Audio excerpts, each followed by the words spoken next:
The following is a Hoop Ball presentation.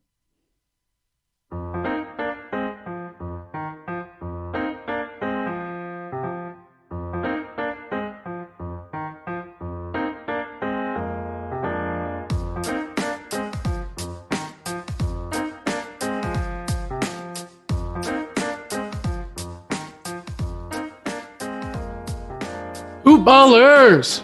Hey, welcome back. Hey, it's part 2.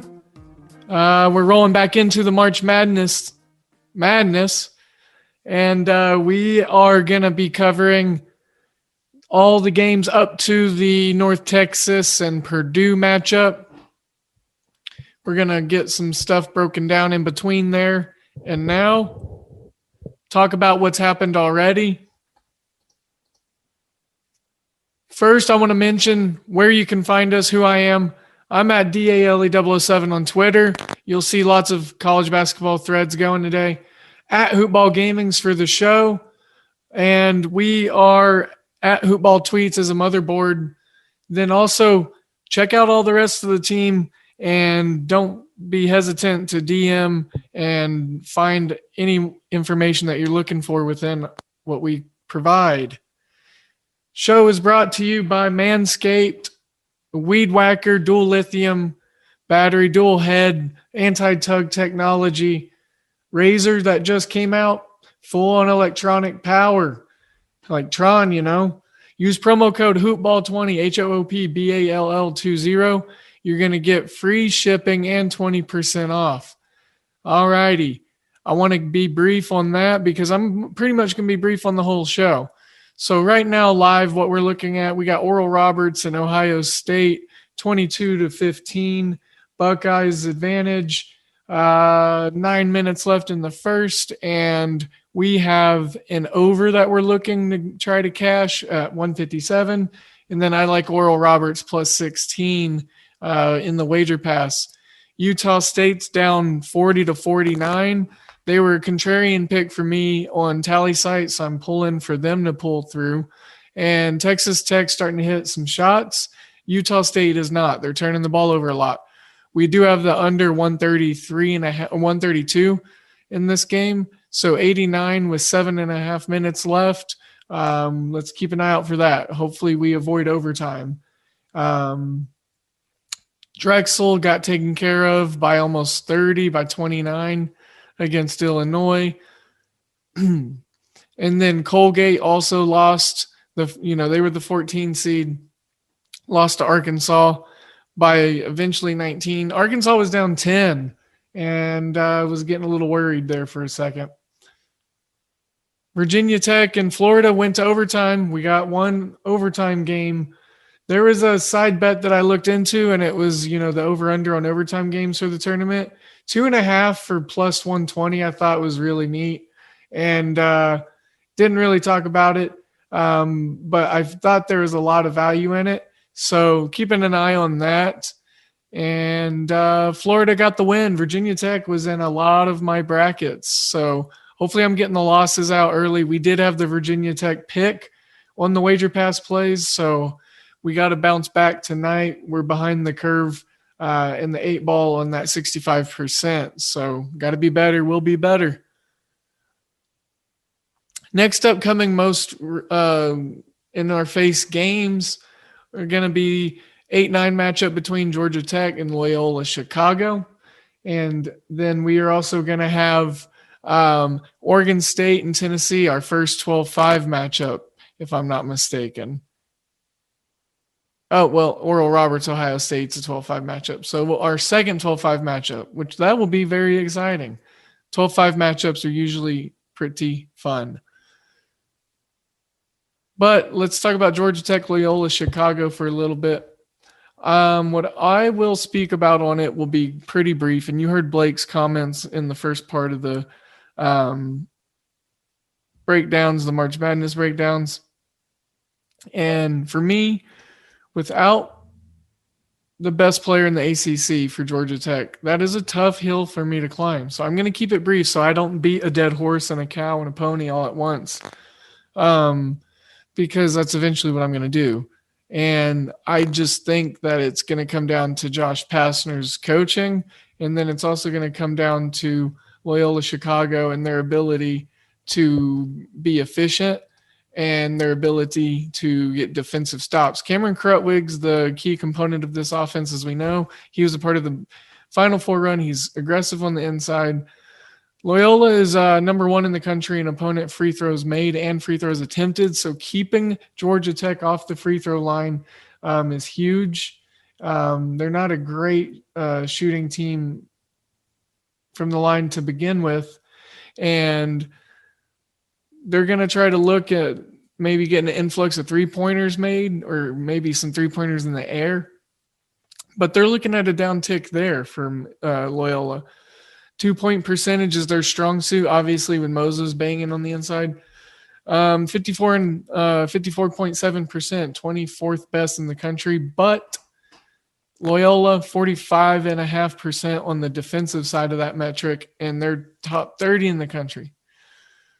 Effective field goal percentage is looking to be a major downtick, 53.8% down to 46.7% for Georgia Tech. And a major, it's a 4-point downtick, but it's still above 50%. It's at 52.2%. Loyola, Illinois getting that up boost. So, and there's some downticks in 2-point percentage. They're the number 4 team in 2-point percentage. Loyola is at 58%, but they are looking at a downtick towards 50.8% for Georgia Tech's defense. Uptick in 3-pointers made. Attempts are going to remain about the same. Free throws are going to matter.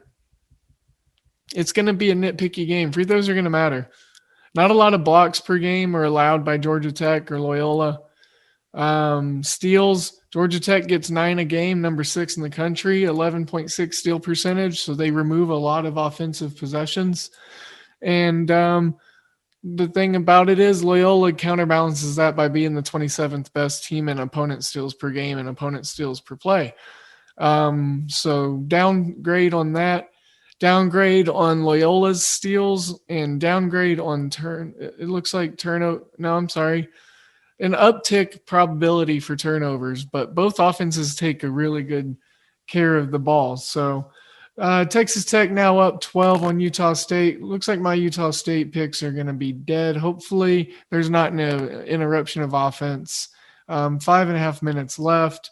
Ohio State, Oral Roberts at 42 total points at the 6.4 minute mark. Nice strong take by Oral Roberts, big man. We're at 43 points, trying to get over. A little sluggish start. So anyways, like I said, 8-9 matchups always tough to predict. Laying off of it. Got it picked for the bracket. Originally had a heavy lean to Georgia Tech, but then the news of their best player being out made it to where it was hard not to go Loyola. Loyola is the number 9 team in KenPom, so there is that. All right. I've got to talk about it because it's, my team. But Oklahoma State Liberty, I was not excited for this draw, and I'm scared a little. This Liberty team's very good. As Oral Roberts just hits another 3. Very good. Atlantic Sun's a little weaker. But, Cade Cunningham is so dynamic, and I'm worried that we can be poised enough to win this game. So hopefully we're not a major upset here. We are a 4 seed, Oklahoma State, that is.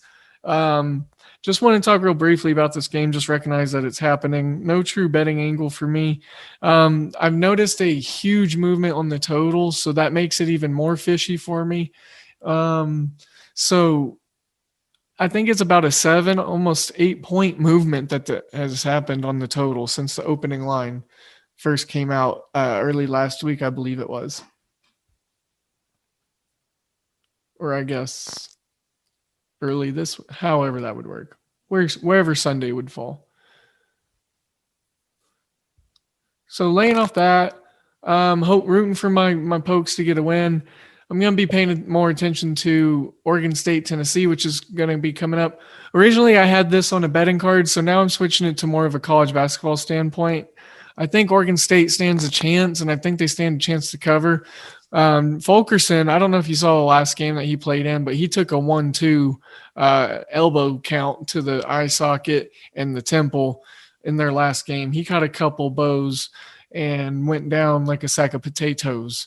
And so, all health aside, joking, I shouldn't do that, but the kid is healthy from what we see. He's just out this game. It sucks. He should be able to compete. He's been a key component of this Tennessee team for a while, and he caught a couple of dirty elbows. But 12-5 matchup right here, real exciting. It's going to be on TNT, 3:30 p.m. Central Standard, and it's back up to 8.5. It dipped down to 8 originally. And the Tennessee Vols are going to have to find some stretch for characteristics in their offense, because Fulkerson brings that. He brings aggressive defense, and he brings community. The Falcon and the Winter Soldier has arrived on Disney+. The world is upside down. We can't lose this fight, Bucky. If we do this, we're going to do it our own way. Experience the 6-episode event. Work partners, co-workers, not necessarily the team. No. We look damn good. Marvel Studios' The Falcon and the Winter Soldier, now streaming only on Disney+. So, with him being out, I was looking at the total and trying to figure out what to make of that. And I'm just not exactly sure. It's at 131. There's been some movement on it. And, I just can't decide what to do with this Fulkerson news, with the team being out a key guy. I really do want to fade Tennessee. Might look at a underdog play. And I definitely do like the points with Oregon State, however. So I'm just going to go ahead and let's keep it simple, stupid. Kiss. So let's move on. Where did I say I was taking us up to? North Texas, Purdue. Yeah, and then we'll save the 8 o'clock games for later. I think Troy might be able to hop on a show for that one with me. We'll get Troy in there. Troy will be awesome to get on this. Especially a couple of these smaller schools. Oral Roberts up 29-25 on Ohio State at Mackey Arena. Holy cow. All right, so Wisconsin, North Carolina.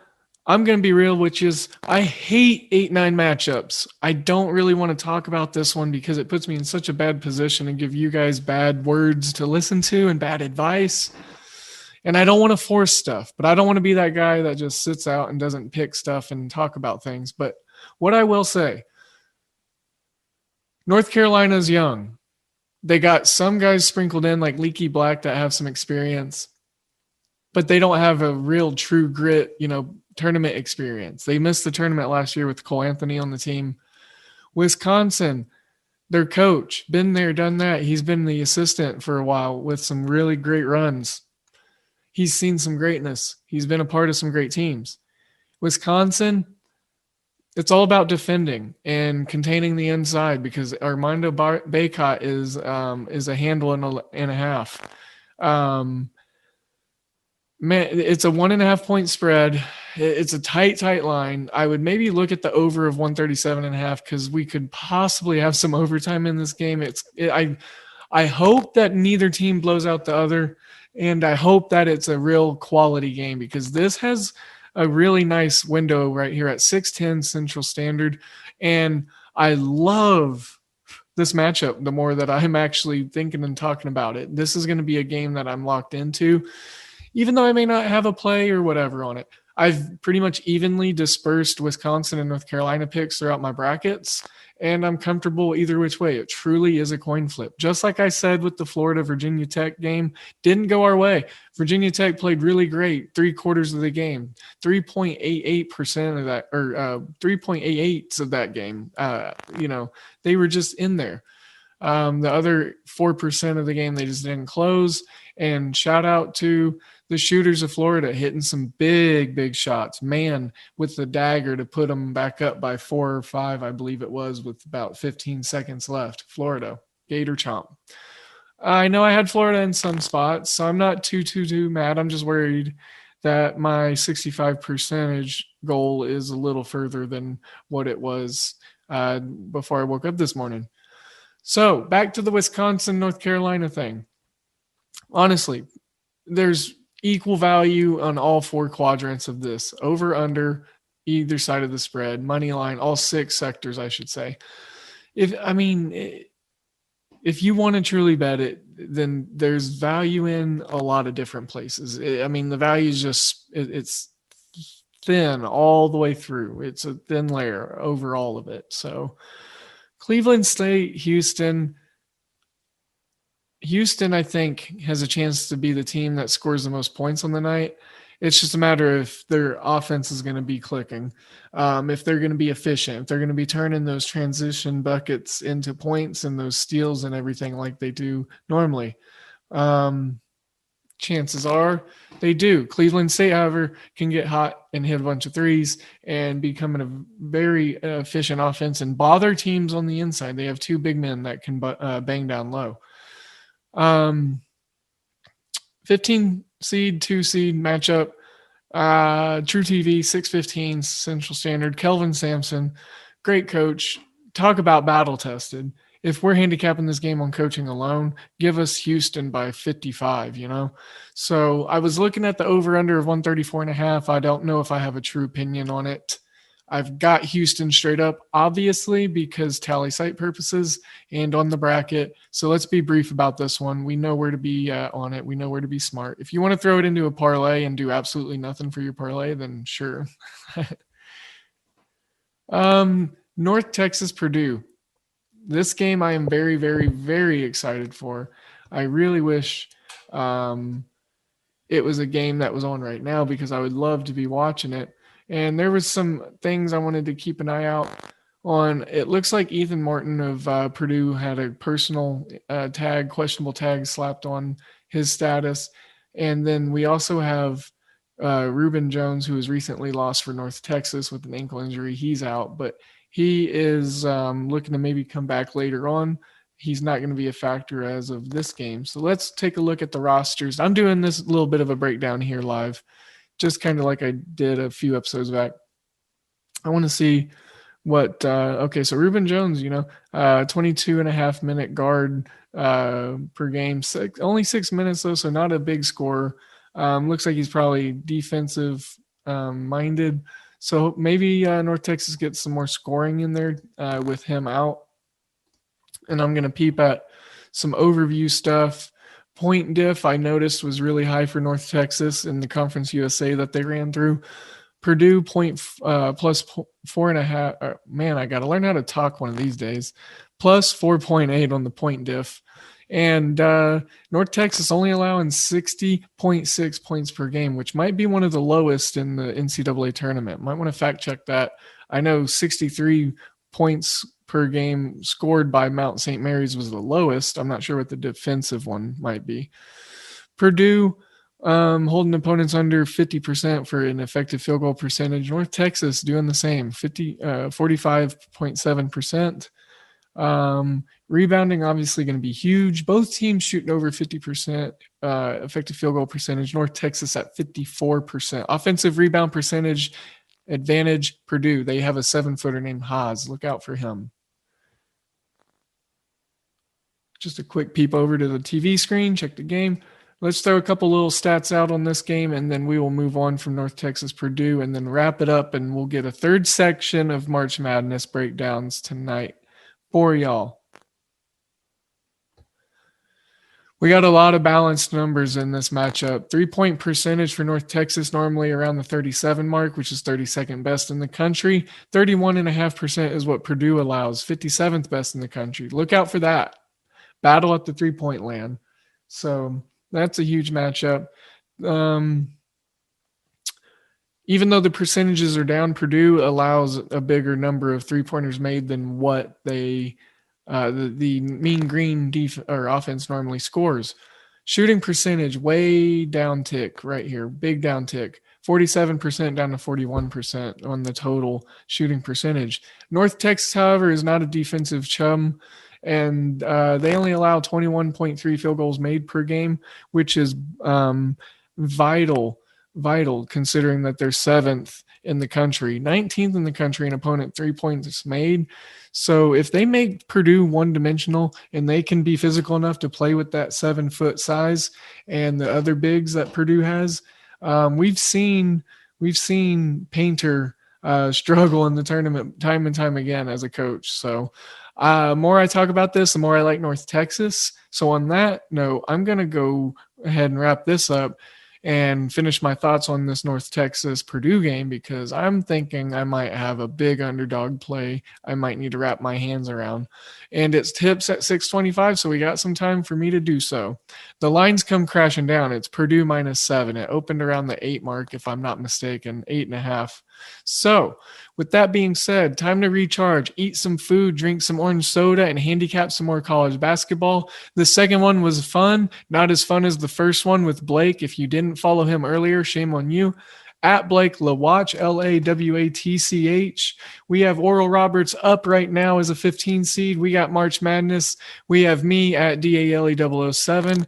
Pipe in your ear holes, and it will be all day. Check the Twitter thread. Check the Discord chat if you are premium. If you aren't, go to hoop-ball.com. I apologize for the backload of promos, but hey, go to mybookie.ag, use promo code HoopBall, HOOPBALL, and get in on this action. Use the free money, turn it into some other free money, and then win more and win big. mybookie.ag, you bet, you win, you get paid. Don't forget the other promo codes and all the other hoopla. We want you on into the family. We're pushing on Tally site. We're trying to be top spot, and the family is growing. So let's go and let's have some March Madness fun. All right. At Hoopball Gaming is out.